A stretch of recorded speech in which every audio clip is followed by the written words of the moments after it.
El mapa mundial del coronavirus, más de 1,9 millones de casos y más de 118.000 muertos en El todo el 2020 mundo. nos ha sacudido con una fuerte pandemia que Estados nos ha Unidos puesto en registra jaque, el mayor número de muertes por coronavirus en el mundo. haciéndonos recapacitar sobre la forma en que vivimos.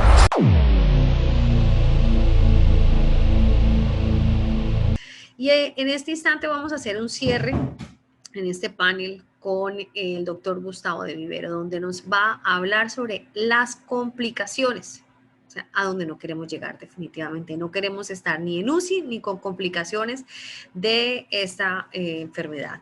El doctor Gustavo de Vivero es médico anestesiólogo, médico cirujano de la Universidad Nacional Autónoma de México, UNAM, especialista en anestesiología y subespecialista en anestesiología pediátrica de la misma institución académica. Realizó estudios complementarios en medicina funcional, medicina integrativa, así como en células madre, terapia neural y optomolecular. 30 años en ejercicio profesional, actualmente ejerce como anestesiólogo en diferentes instituciones privadas, especialmente en las áreas de la cirugía plástica. Doctor Gustavo, muy buenas noches, bienvenido. Muy buenas noches, Rocío, gracias por tu invitación. Y bueno, qué bueno es compartir con todos ustedes acá con este panel tan extraordinario, del cual nos han dado toda una cátedra de en sí qué es lo que está pasando con la actual pandemia, lo que es el virus, la transmisión y todo eso. Y efectivamente voy a compartir con ustedes algo que estamos ya viendo en la parte de las complicaciones secundarias, pues como tal, al contagio del coronavirus y su enfermedad, la COVID. Quiero compartir con ustedes esta parte con mucho gusto. La verdad es que, ¿qué es lo que nosotros hacemos entre los panelistas? Estamos construyendo realmente un viaje que sea menos tedioso, pues de aquellas personas que todavía nos quedan acompañando después de ser contagiados, porque vaya que la mortalidad es bastante alta, pero si bien aquí el doctor Arturo nos ha dado una información referente a cómo realmente se baja esto, y esto es lo que voy a tratarles efectivamente, conociendo un poco lo que es la estructura molecular del coronavirus, sin llegar a una anatomía específica. Básicamente todas esas puntas que lo hacen llamar el coronavirus, tiene tres proteínas, la proteína E, la proteína M y proteína S. Esto es lo que hace que el virus pueda tener contacto con las células, y van a entender un poco más adelante el cómo precisamente hacer contacto para él replicarse. De tal manera que no quiero que se aprendan esta gráfica, lo que quiero es llevarlo a ustedes en cuanto a esas proteínas.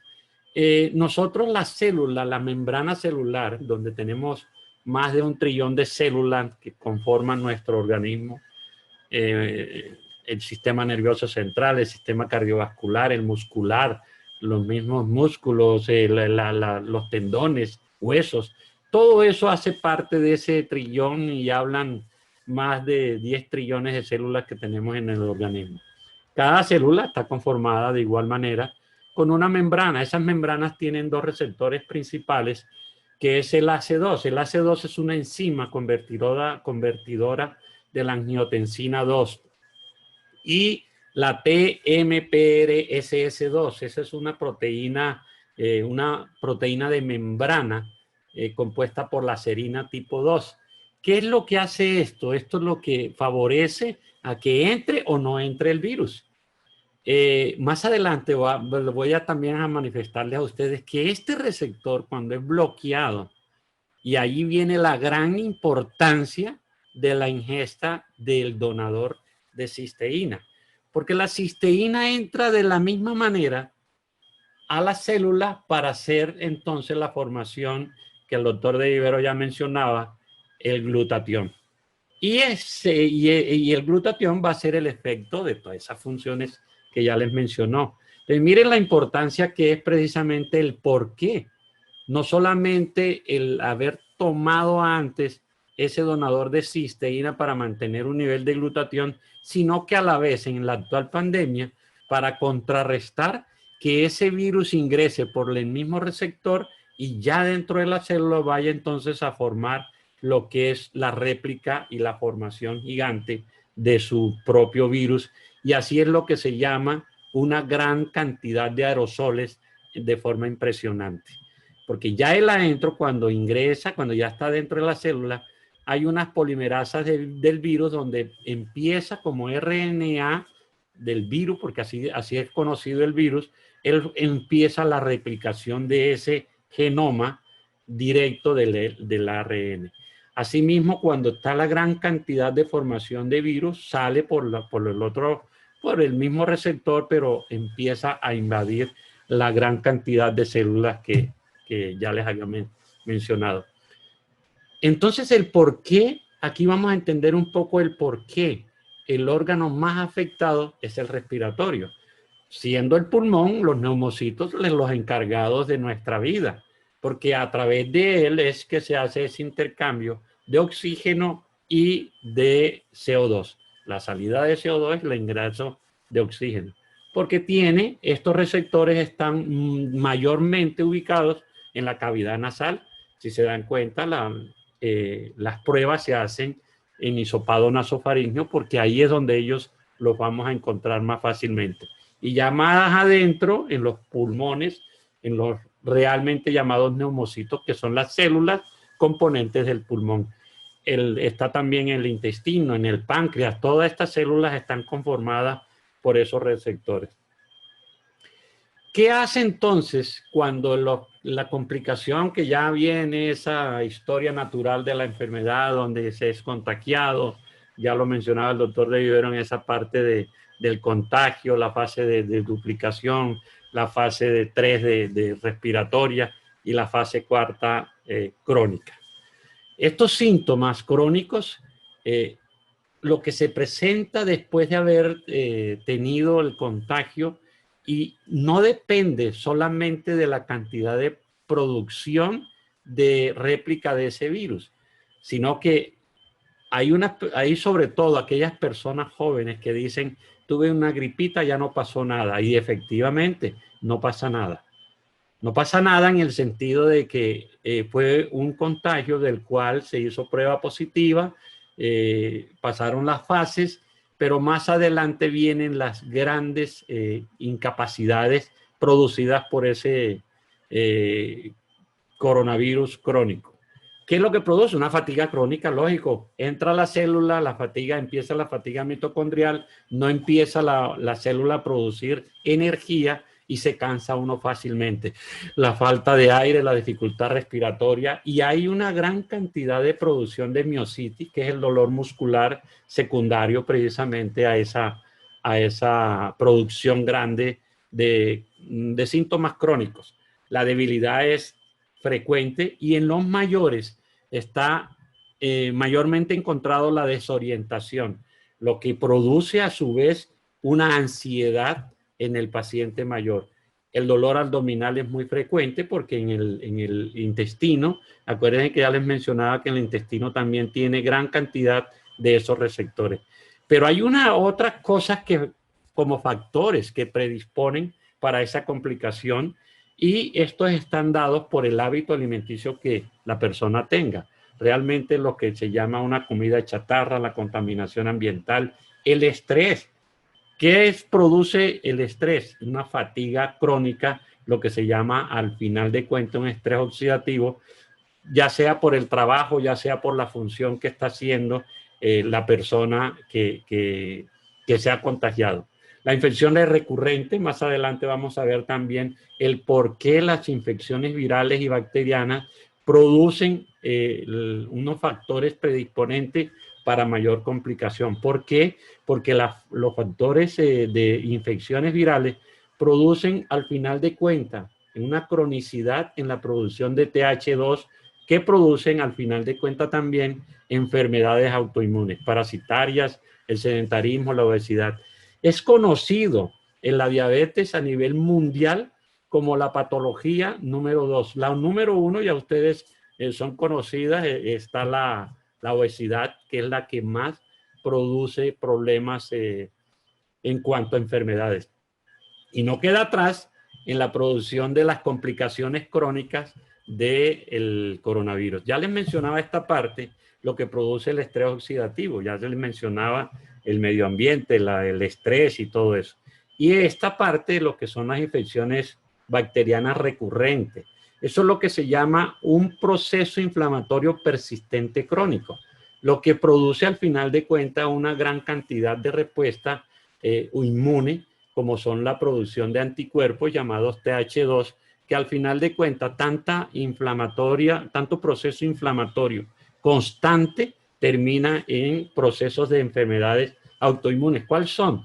La misma diabetes, producción de procesos inflamatorios en el páncreas, el lupus, la misma fatiga crónica, como se llama la fibromialgia, es también reconocida como un proceso autoinmune secundario a esa cronicidad en cuanto a la producción del virus. Y esto se acentúa porque el virus tiene parte en la formación de esa fatiga mitocondrial que siempre está dada en el organismo.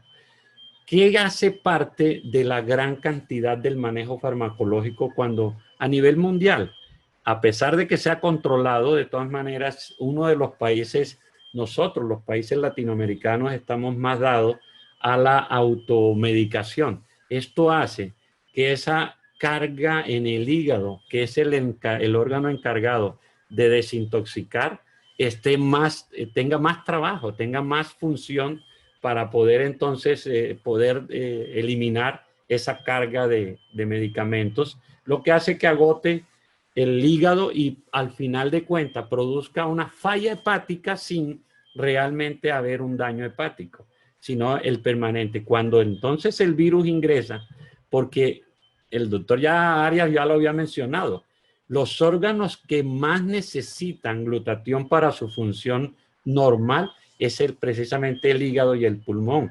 Los demás órganos todos los necesitan, pero esto en mayor cantidad, que está dada alrededor del 25% de ellos.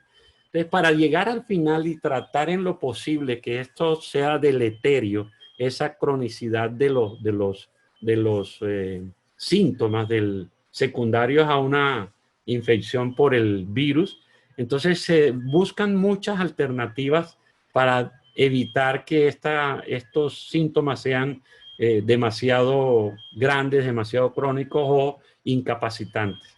Está la psicoterapia, es una de las principales porque el contagio por el virus característicamente está dado por la primera descarga de interleuquina 1, que produce un proceso inflamatorio a nivel neuronal, a nivel central, y esto hace que se produzca lo que se llama la cefalea, que produzca al final de cuentas crónicamente la depresión, la ansiedad, la angustia, todo esto. Otro de los procesos que hay que buscarle para evitar unas complicaciones mayores está la detoxificación. ¿Quién produce la mejor detoxificación? El hígado, pero el hígado necesita ese glutatión y necesita para formar ese glutatión el donador de cisteína.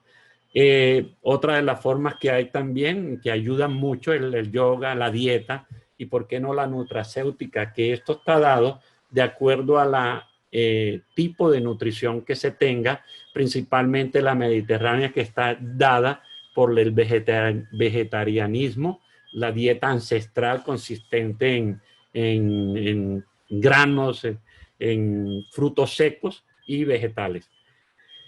¿Por qué les menciono yo aquí una dieta libre de gluten? Nosotros en Latinoamérica no tenemos un sistema genético del cual pueda sostener bien el gluten. Eso es realmente para los europeos que tienen sí por ancestro el consumo del gluten. ¿Qué produce el gluten como tal? Un proceso inflamatorio. Ya les mencionaba que si realmente el mismo virus produce un proceso inflamatorio persistente crónico y nosotros se lo estamos aumentando con la ingesta de gluten, que produce esa inflamación intestinal, pues vamos a tener una mayor complicación. y las dietas libres de grasa y todo eso.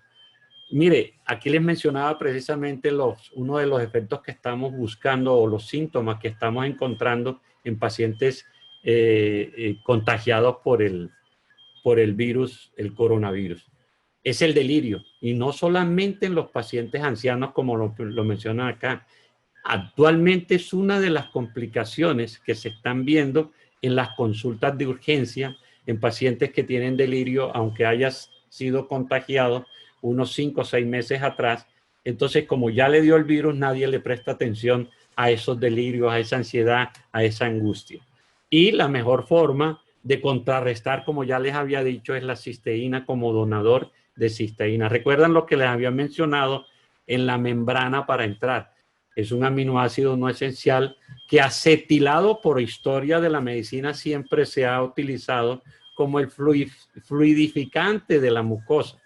El acetilado es una cisteína que tiene en una rama de su composición química una acetilación para que haga que ese moco sea fácilmente destruido y eliminado. Pero la cisteína sola como donador de cisteína, ya entrando y en forma natural como producto nutracéutico, entra a la célula para formar, como ya les había mencionado previamente, la formación de ese glutatión, ¿ok? Unido con el ácido glutámico y la glicina. El glutatión médicamente tiene una gran cantidad de artículos científicos. En el PubMed, que es nuestra revista médica, tiene más de 150,000 artículos médicos que avalan precisamente todas estas funciones. Ya les mencionaba este par de médicos científicos, uno japonés, Tasuku Honjo, y el americano James Allison, que son premios Nobel de Medicina de 2018. Ellos mencionan categóricamente que la inflamación persistente o producción del cáncer está dada por ese proceso inflamatorio ocasionado por virus, bacterias y hongos. Y aquí nos estamos dando cuenta en la pandemia, donde el mismo virus está ocasionando ya procesos crónicos. Imagínense ustedes esa gran cantidad de síntomas secundarios a esa inflamación. Esa inflamación persiste porque el glutatión está deficiente. Y esa célula al final de cuentas se va a cansar y el cansancio de esa célula termina al final de cuentas en un cáncer. Entonces, no nos demos la sorpresa que quién sabe en cuánto tiempo después estemos encontrando un alto porcentaje de cánceres en diferentes órganos. Hombre, si conoces, ¿a cuántas personas conoces con estos problemas? Una gran cantidad que está a tu alrededor. No necesitas ser médico, pero la persona que te acompaña, puede ser tu esposa, esposo, tu hijo, tu familiar, va a tener cualquiera de estos síntomas. Entonces, ¿por qué no cuentas precisamente para poder ayudarle? Una de las formas de ayudarle, ya los mencionaban siempre ustedes, es este donador de cisteína. No quiero continuar en el sentido de agotarles el tiempo acá a ustedes para darles abertura a las preguntas que tengan a bien y que podamos resolverles. Muchísimas gracias a todos. Muchas gracias, Rocío. Gracias, doctor Gustavo. Muy, muy gentil.